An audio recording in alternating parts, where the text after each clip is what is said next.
Okay, I think this is working. For whoever gets here first, if you could just let me know. Well, no one's really here yet. So let me go on Twitter and let y'all know that I'm talking. And then I'll be able to ask one of you if you can hear me. Okay, somebody's here. Whoever is here, can you just let me know if the microphone is working? Because that's something that I always worry about. And let me know if you can hear me okay. Usually I use the Yeti, but I don't feel like it was working. Also, 10:30. Justine, you can hear me? Everything's good? Everything's clear? And hi, by the way. What was I doing? Oh, yeah. I'm going to share a link. Good mics. Okay. Okay. Excellent. So, hey, BookTube. It's Sylvia. I was going to, sit like last time, but my back started hurting while I decided to stream. So, I will be laying down. Okay, let's get cozy. It's going to be a fun ride. Please leave me a heart, smiley face, or emoji down below to let me know that you were here. And today we're definitely going to do a Trash My TBR. The first time I've ever done that live. Hey, Alana, welcome. I'm happy to get to talk to you. Now, it's so hard to talk and do stuff at the same time. So I just want to let Twitter know that I'm up to no good right now.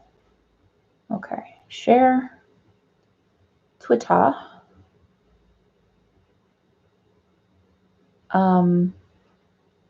That's funny. Tweet. Okay. So we're going to do Trash My TBR. So usually when we trash my TBR, we do it in comments. So whoever's here later on, please feel free to leave comments. The goal of this video is going to be to reduce the number of books on my TBR. I have a little notepad open here. So I'm going to share with you, I think, 20 books.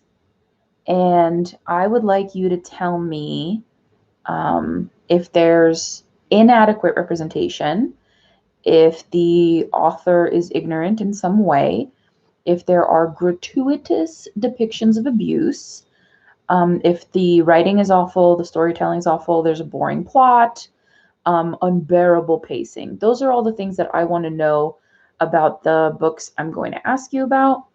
So again, representation, ignorant author, gratuitous depictions, awful writing, boring plot, unbearable pacing. You let me know. A lot of these books are extremely popular and well known, and I'm just going to ask that you not tell me if you liked them.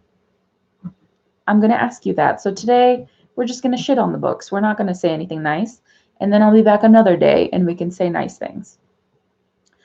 So first we're going to go with Red, White, and Royal Blue. I tried picking it up, and it didn't work for me the first time. I will pick it up again, but I want to know if you want to trash it. Dig by A.S. King. Girls of Storm and Shadow, which is the second book in a series, after I think Girls of Paper and Fire or something. Let me know about A Study in Charlotte.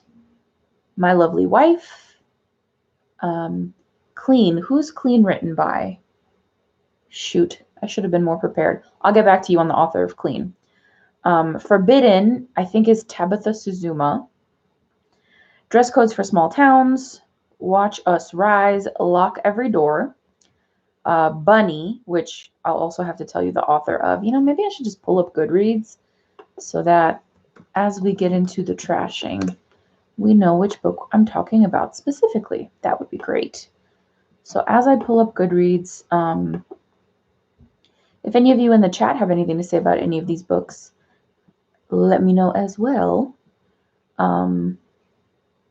Also, Middle Game by Seanan McGuire. I want to know if that should leave my TBR or not. Me by Elton John. The Rules of Magic by Alice Hoffman. I'm extremely curious about that one because Practical Magic is probably one of the only books by the author that I enjoyed, so I'm hoping I would like The Rules of Magic. I'm interested in Jane Unlimited by Kristen Kishore because I love Graceling so much. Summer of Salt by, I always forget, but it's the only one of that title that we talk about, right? Then Permanent Record by, I want to say, is it Mary H.K. Choi? Yeah, very unprepared for this, but it's okay. Goodreads is loading. And if there's anything else you guys want me to talk about while I'm live, please let me know. All American Muslim Girl I want to read, and 10 Blind Dates. So those should be, I think those are 19 books that I want you to let me know if there's anything harmful or subpar about so that I can take them out. Justine says, so far I've only read Forbidden. I really liked it, and but it's definitely messed up. I read it a long time ago, so can't remember too many details. Yeah, I know that when I first came onto BookTube in 2014, it was read, and now I'm seeing like a second wind where people are reading it again. I'm pretty interested. I used to be very against specific genres, like it used to not be my preference, but now I am an all genre loving reader. Okay, so I'm just gonna go see who those authors were. I think Clean was the first one. Clean is written by Amy Reed. So Amy Reed recently wrote something else that I liked, and that's why I added Clean to my TBR. I think this is the one that wrote Book of Ivy. No, this is the one who wrote The Nowhere Girls. Okay, and the other one, Bunny, is by Mona Awad. And I think everything else is pretty self-explanatory. So if you hated any of those books, let me know. I should probably get into some of my February wrap-up, so I might do that too. Justine says, I also enjoyed 10 Blind Dates. It was a cutesy read. Yeah, I'm really excited about that one. So far, everyone I know who's read it really liked it. Alana says, I'll be honest, I found A Study in Charlotte to be pretty boring, but I know my opinion is in the minority for that one. I posted something on my Twitter about A Study in Charlotte, asking y'all if it's worth reading, and I think most of you said that it was like just okay. And it's funny because sometimes when like a couple of people really like a book on BookTube or Book Twitter, it kind of seems like it's the majority, but it's really like 3 people. So this is why you have to curate your subscription feed. Justine says, and I did read Girls of Paper and Fire, but not the sequel. I actually really enjoyed it. Like almost one of my faves for last year. But again, I think it touches on topics that would trigger people. Girls of Paper and Fire was a wild, wild ride. It's sometimes I read books that are like, I don't even know how to explain it, but like I gave it 3 stars because there were so many polarizing elements in it, in my opinion. Every once in a while, I'll read a 3-star work that's like that, where there's so many things I love about it, and then so many things that I not so much can criticize, but how do I put this? Things that I want to challenge. I think that's fair to say. That was definitely one of them, but I really loved the love interest, and I'm curious about what happens next. But you know how sometimes you read series and you're just like, is it really worth it to go on to the next one? Like, do I want to just stop my experience with this story here, or do I really want to keep going? So I don't know. I don't know about that one. Okay. So hopefully folks in the future will tell me a little bit more about those books. I know they're mostly very loved, so I'm not expecting a lot of trashing. And then I should probably get to reviewing some of my February wrap-up. Am I saving this? Yes, I am. Thank you.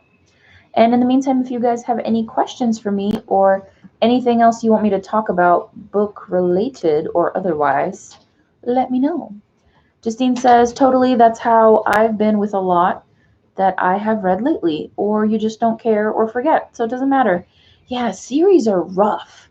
You know, I always kind of want to have like a solid rule about series. Something like, oh, you have to read them back to back, or you have to read them as they come out, or you have to have like a month in between. I've tried every way, and it's just, I think the thing that works for me best is reading either as they publish or with like 1 or 2 books in between. So for example, right now I just reread Born Wicked and I just reread Graceling. So I'm ready to go into the sequels, and I just started A Long Road to a Small Angry Planet and Of Fire and Stars. And I read Ink Mistress already, and now I just have the sequel.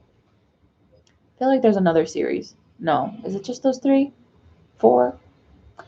Anyway, I'm trying to get through the friggin' series. But I don't think I have a system that really works for me. Okay, so let's see what I read in February, and maybe we will do a bit of a February wrap up. Okay. So I know that the last book I read in January was was it the Martha Wells one? Let's see. I'm just trying to remember. February was a long time ago. On February 2nd, I read Living Dead Girl, which I already reviewed for you guys. That one was a trip. That one was a trip. But okay, so if this is going to count as a February wrap up for me, I read Living Dead Girl. I posted a standalone review of it. It made me think a lot about the portrayal of abuse. I've been thinking about this for a while. I want to say maybe 1 or 2 years, about how abuse is depicted in fiction.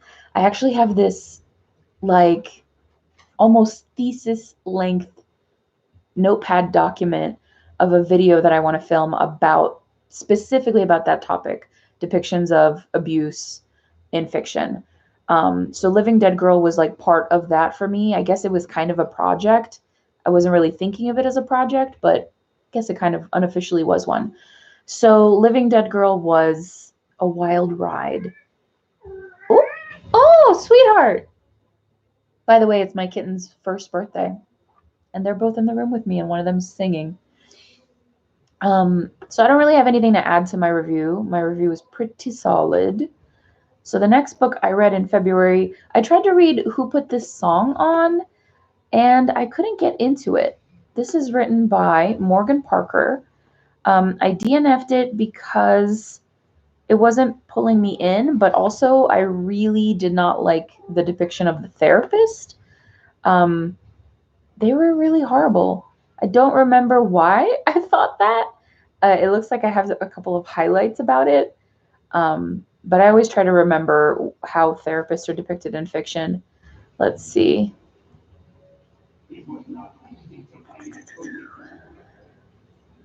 I think the therapist was putting words into the protagonist's mouth.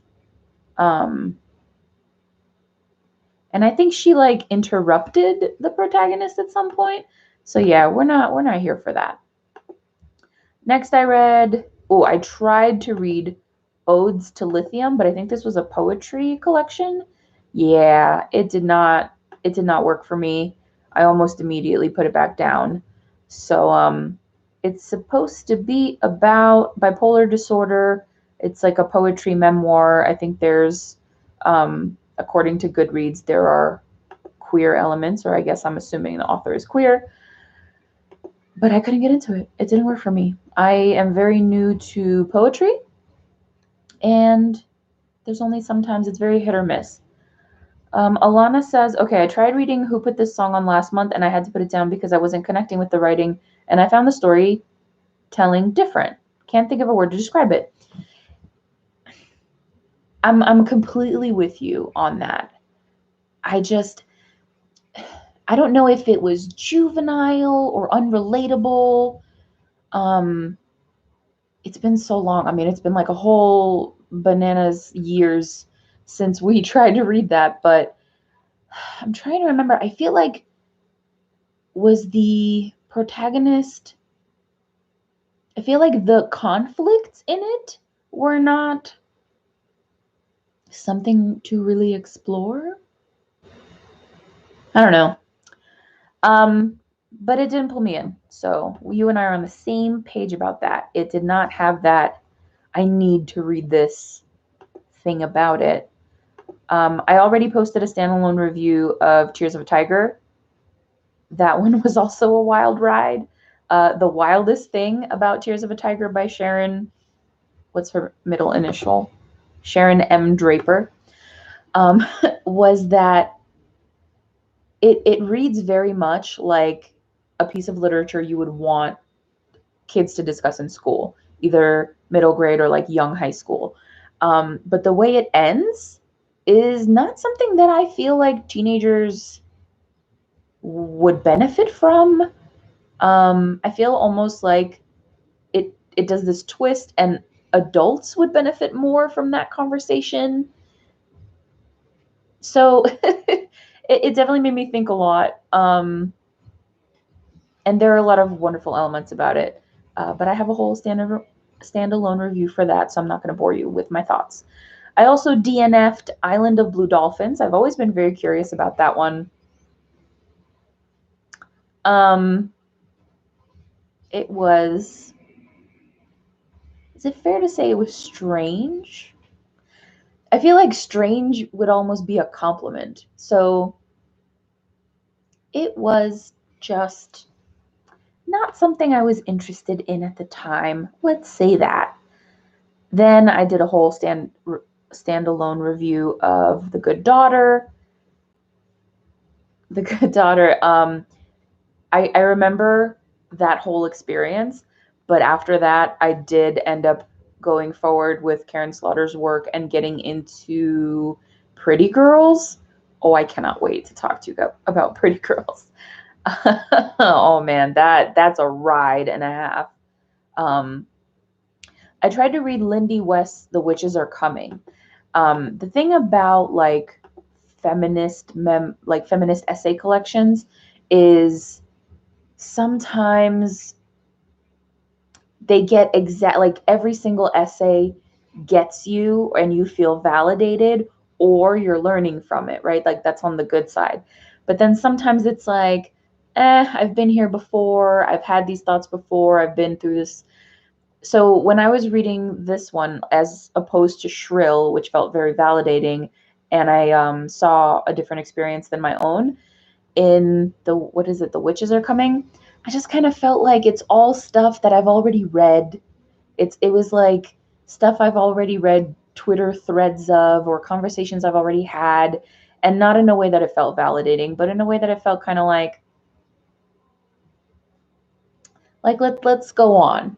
Like I'm past this. Let's grow. So I did put down The Witches Are Coming. I didn't give it a rating. I feel like I could give it another try, but I don't know. I just think like I feel like I'm past it. I'm past those topics. Like I've already gone through them.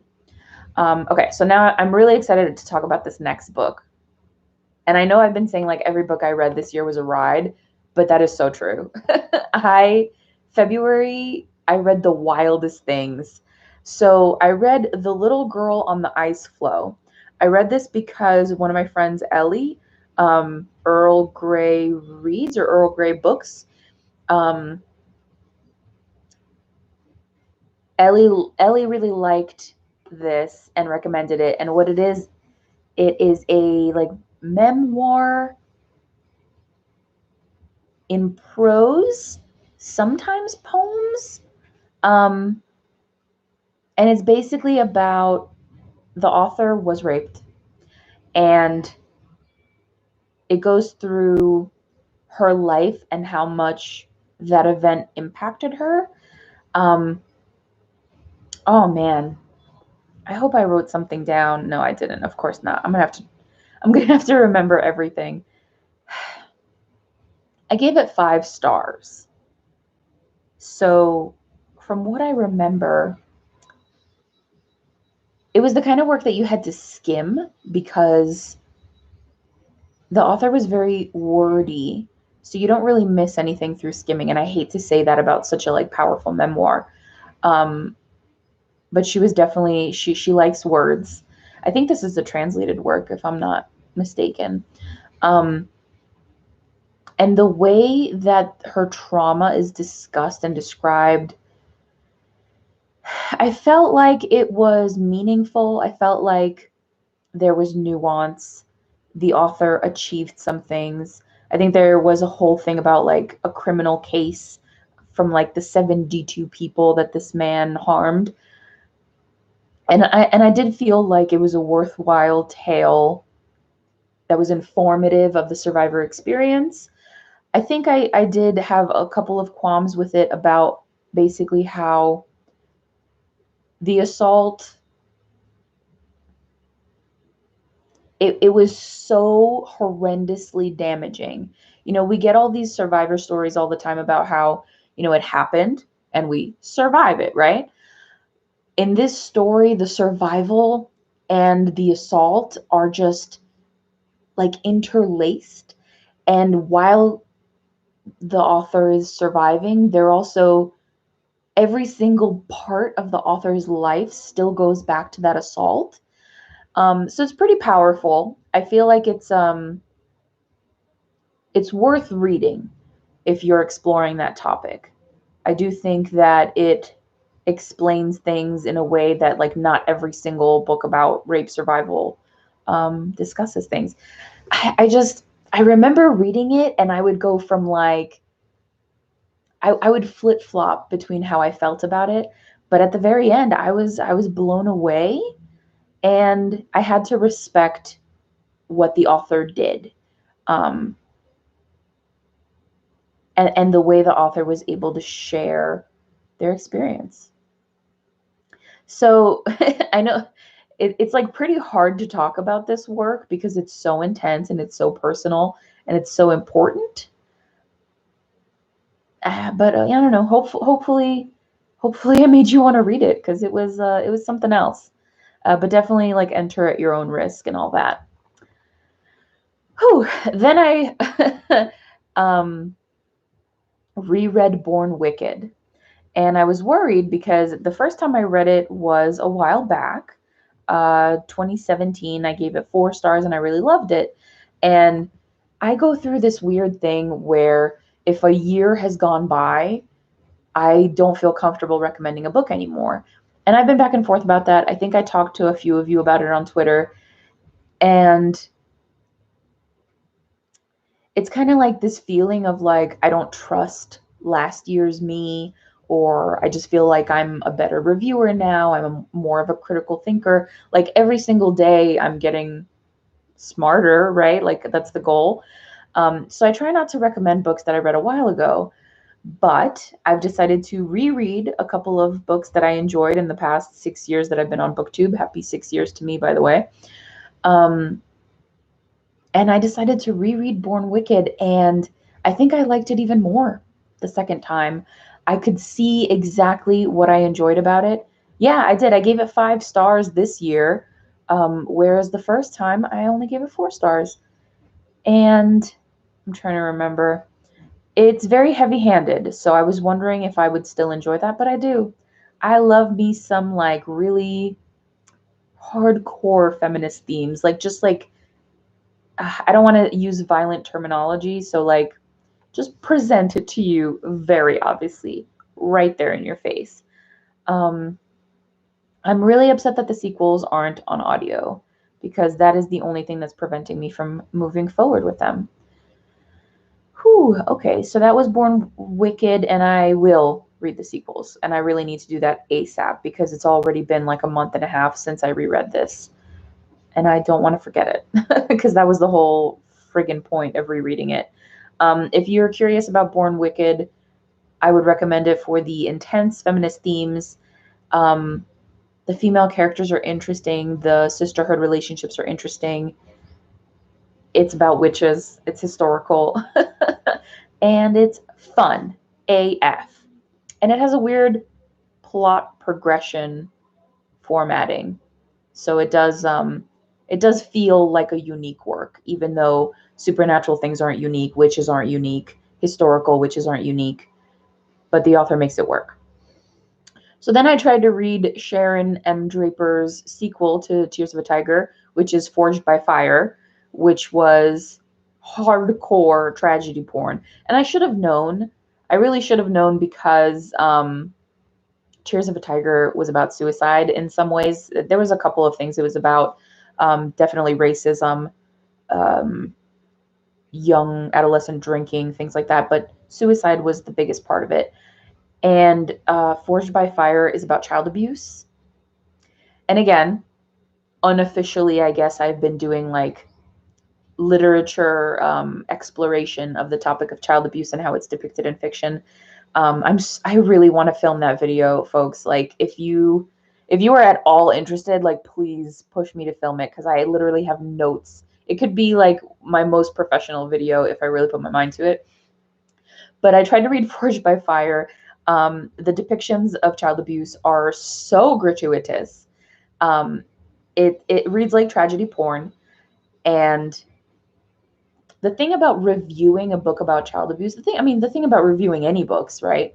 And I'm the kind of reviewer that I take it pretty seriously. You know, like, this isn't my career, but it's a pretty hardcore hobby. I like to take reviewing seriously and critical reading.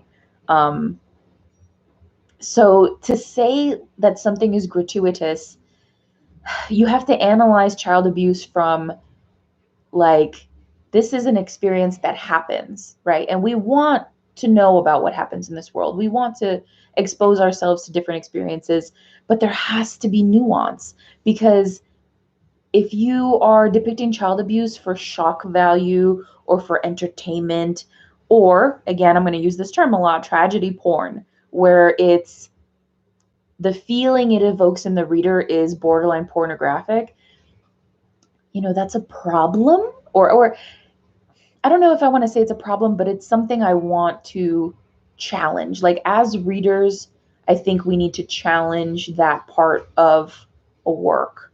Oh, let's see who's here. Hey, you made it. Oh my God. I'm so excited to film that video. Thank you. Hey, Destiny.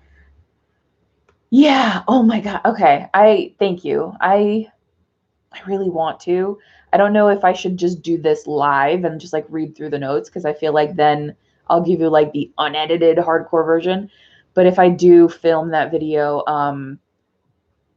like, not so much scripted, but outlined, I really feel like it could be like a banging video. So thank you. Thank you for your support. And basically, Forged by Fire, I had to drop it because, like, there's only so many times I can see gratuitous depictions of child abuse without being like, damn, like, I get it. Like, I get it. um, all right, next. I tried to read The Last Wish by Andrzej Sapkowski, which is The Witcher, right? Yeah, The Witcher series. I tried to read it. I was initially intimidated because, first of all, it is an older fantasy, right? It's an older fantasy. It's written by a white man in Europe, literally, from Poland. I wanted to read it only because the author is Polish, because, I mean, that's like the only guy I have, right? Like, are there any other Polish authors that we know or talk about? Not really. So I was worried I wouldn't like it because it was written a long time ago by a white man in Europe. So already I'm just kind of like side-eyeing it. Then I was worried about the translation part of it. I was worried about stilted writing, stilted adult fantasy. But when I started it, the writing style was not terrible. It really wasn't. At first, I was like borderline entertained. I realized that it was funnier than I expected it would be, even funnier than the TV show, which I'm not finished with. I think my partner liked the TV show. My partner and I liked the TV show so much that we like wanted to drag it out. But it is kind of dry. Is that the right word? So that's the TV show, but for the book, I just couldn't. Did I write something down on Goodreads about that? Let me see. And I also really hated that it like starts out with him being like seduced by someone or like, ugh. Let's see. It says I like the accessible writing style and the descriptions and the quirky narrative. The lady nudity happens from the start, which made me roll my eyes.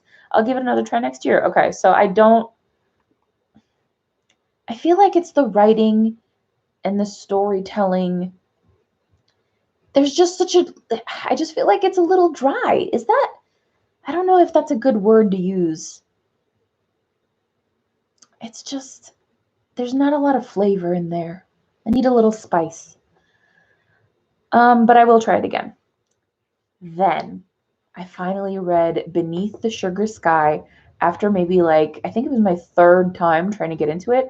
And for those of you who don't know, if you live under a rock, it's the third book in the Wayward Children series by Sean McGuire. I adored it. I loved it so much. I love this series. This author, the thing that friggin' rocks about McGuire is the storytelling, the love of characters, and the world building. The world building is phenomenal. I just feel like you want to know what the author is going to say. And that's so beautiful, and it's such an enjoyable, do I want to say relaxing? Not relaxing, but comforting. It's such a comforting thing about an author that like you want to hang on their every word. And I feel like McGuire so far, and I've only read this series, and only the first 3 books so far, but it's like, it's magical. The writing is magical. It's phenomenal. So I did enjoy it. I was very worried because a lot of people gave the third one lower ratings than the first 2, but I loved it. I gave it 5 stars, just like everything else. Also, is it a Sailor Moon reference? Because how are you going to name the child coming from the future, right? How are you going to name her Rini? Like that's clearly a Sailor Moon homage, right? Like I'm not alone in that. I can't be alone in that.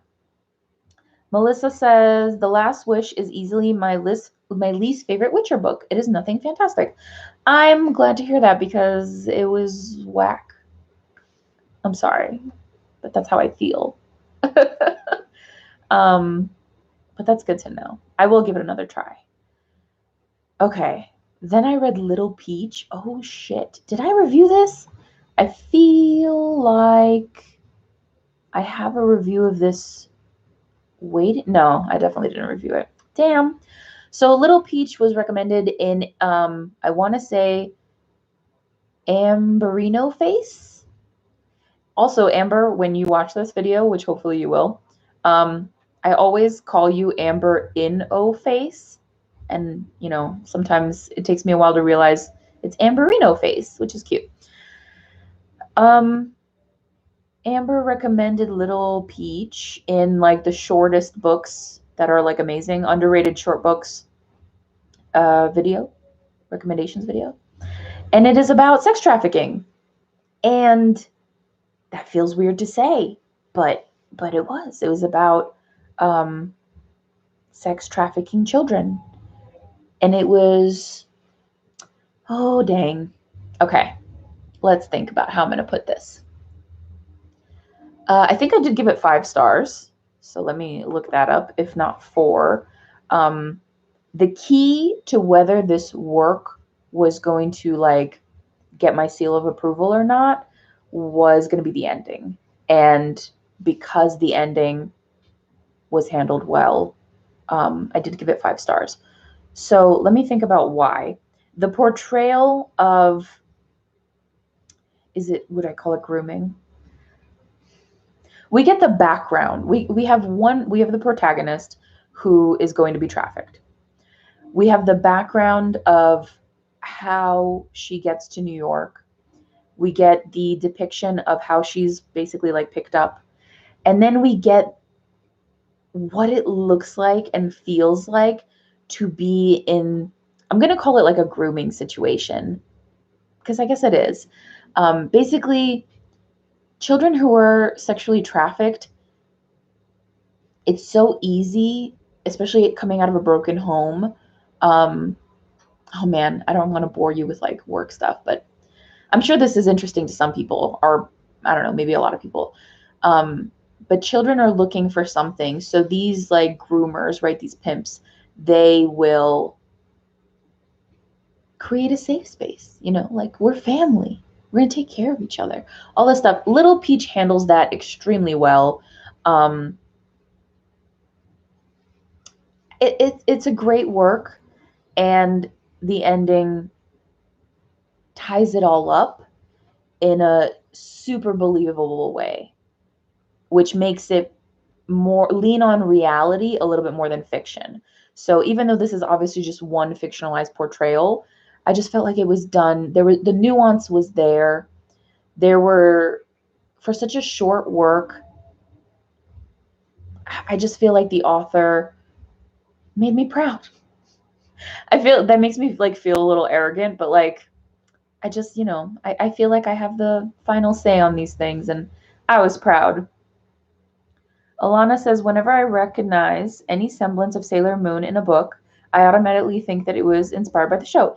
It had to be. It absolutely had to be. There's no way you're going to have a little girl coming from the future to find her mom and name her Rini, which is literally Chibiusa's Americanized name. Like, there's no way. There was no way that was not a Sailor Moon reference. I will not hear of that. I read Adulthood is a Myth, which is that cute little comic graphic novel. Wow. It's a graphic novel. It's not a comic, I guess. Unless it counts as a 4-panel comic. Sequential art, as Goodreads would say. I didn't rate it. It was like fine. It's like all stuff that we used to use as memes back in the day. When did this come out? 2016? I feel like it was a meme like way before that.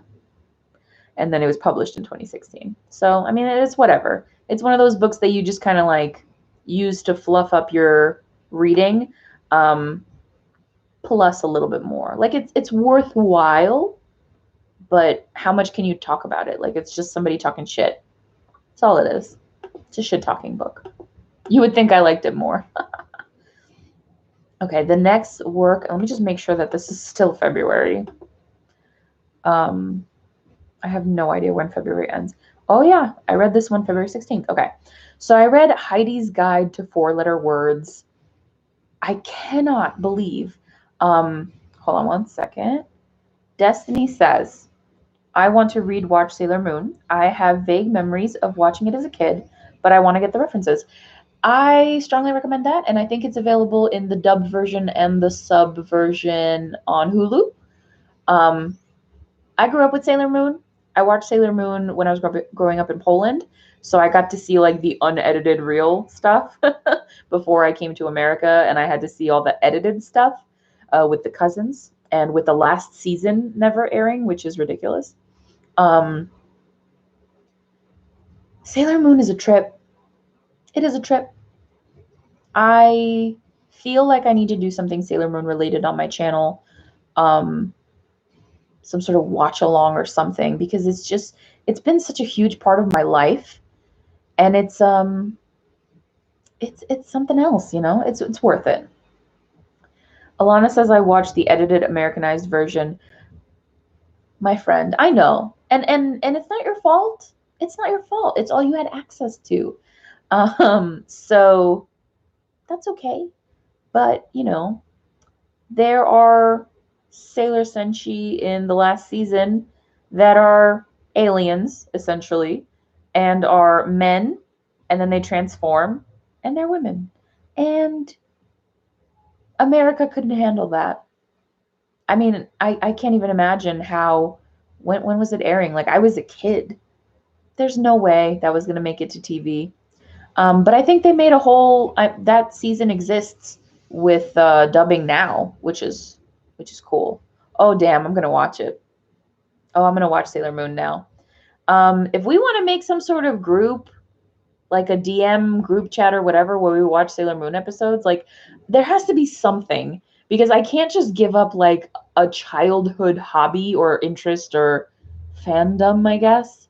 I can't just give that up. I can't just stop caring about Sailor Moon.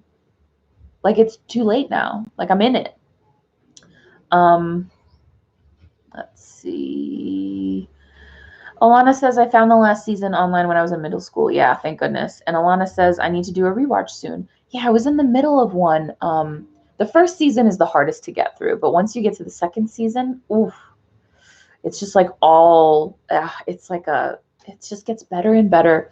I haven't finished watching Crystal, and I don't know. I think I like the original anime better, even though Crystal is based off of the manga, which the original anime is based off of. Whatever. So next in February, I read Heidi's Guide to Four-Letter Words. It is so precious. I had to give it 5 stars. Let me pull that up. Folks, like I said, February was a wild ride. This whole year is a wild ride in reading for me. This book is about, do I want to say prudish? I'm going to say a kind of prudish young lady gets herself a job working at an audiobook company, and they focus on smut. And then she starts a podcast, and she starts talking smutty in it. And it's also a romance, and it was so much fun. Like, I still think about it now, about how much fun I had. Bonus, it has one of the healthiest romances I've ever read. So throughout the next years of my booktubing, I will always recommend it on the list of healthy romances, because even the conflict, because every romance has to have some sort of conflict or misunderstanding or something. Even that in this work, how do I put this without spoiling it? It was handled very well. It was handled well. It wasn't unbelievable. It didn't go through those romantic comedy, like roll your eyes, like, oh, you're mad 1 second, you're not mad the next. It was much more human, and it was so charming. And if you have not read Heidi's Guide to Four-Letter Words, you have to. It's also very short. And I think the audiobook is only available on Audible, but it was so wonderful. And they have the cutest little accents. It was fun. Let's see. Destiny says, I understand you on that regarding fandom and Sailor Moon. I love Bleach and its fandom. I'm so attached to it, and I have so many memories associated with it. Bleach, that's hardcore. Bleach is one of the, like, that's like hardcore fandom status. Like Naruto, Bleach, One Piece, like all those really long anime, that's hardcore. I could never get into that, but I'm more of a shoujo person anyway. And Destiny says that book sounds interesting. What was the name again? Heidi's Guide to Four-Letter Words by Tara Sivek and Andy Arndt. And I think Tara Sivek wrote mostly smut prior to this, I believe. And Andy Arndt is an audiobook narrator. So, like, with their powers combined, they came up with something so charming. I really expected this to be one of the most hyped books on BookTube. I don't know if it has been, because I haven't really been watching. My BookTube watching is a problem. It's a problem. So let me know if I'm like super late to the party and everybody's already talked about this. But I thought this was going to be one of the most hyped books on BookTube. But I don't think it was. So then I read a manga called A Man and His Cat, and it was so precious. And I don't feel like I can have an unbiased opinion of it, because it was about a man and his cat. And if you know anything about me, today is the first birthday of my 2 baby boy kittens, and I would take a bullet for them. Or as Joe Exotic says, I would shoot you before I shoot my cat. which is going to be my quote. I'm going to like put that on my tombstone. Then I read The Wrath in the Dawn. Oh, dang. I'm kind of getting tired of talking, so we might have to save the rest of my February wrap up for another day. I think that'll be fine. So just so I remember, I need to start with The Wrath in the Dawn. Thank you for those of you who joined me here. If you have any questions within the next few seconds, I can stay for another few minutes, but I don't want to speed through my reviews because I spend so much time reading these damn books. So like, I need to talk about them. I can't just rush through. Reviewing is an art. If only I had the time. You know, it's funny because I actually have a lot less time to do anything now, even though I'm in shelter in place. So for the three of you who are left here, is there anything that you need from me, or are we piecing out? Let me know. And then for those of you, thank you, Destiny. Yes, reviewing is an art. For those of you who are watching this later, please leave me a heart, smiley face, or emoji down below to let me know that you are here. I will try to do a live stream once a week because they're fun and there's so much less pressure because I don't have to edit this. I don't have to edit any damn part of this. You're going to get all my ums and my pauses and, you know, the real nasty, arrogant me, which is cool. Like, good for you. You get to see that once a week. Not more often than that. Like, I still have to present myself sometimes. So I'll be doing that. I'll try to post some short review videos, and I have a lot of ideas for videos to do, and then that discussion that I need everybody to push me to film. And I think that's it for today. Thank you for hanging out. Please leave me a heart, smiley face, or emoji down below to let me know that you were here, and come talk to me on Twitter.